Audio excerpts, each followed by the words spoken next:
عليكم ورحمة الله وبركاته، وحشتوني يا حبايبي وحبيبة. طبعا كلنا بنحب كبد الفراخ جميلة ولذيذة، ولادنا بيحبوها قوي، يمكن بيفضلوها عن الكبدة التانية. النهاردة بعملها لكم بطريقة سهلة.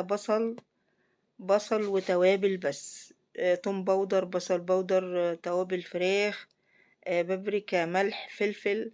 بحط كل ده على بعضه، بتديني ما شاء الله لون جامد جامد وجميلة جدا جدا. النهاردة أنا عاملاها جنب أكلة كده عادي، أكلة كشري عادية. اعمليها جنب أي أكل حلوة، يفضلوها عن أي كبدة حلوة يعني جميلة. صلوا على النبي عليه أفضل الصلاة والسلام. تابعوني، لايك واشتراك لو أول مرة تشوفوني، واللي عارفني يحط لي لايك بقى. أنا يعني بعمل لكم إن شاء الله أحلى وصفات إن شاء الله. وتابعوني لكل جديد بإذن الله، والسلام عليكم ورحمة الله وبركاته.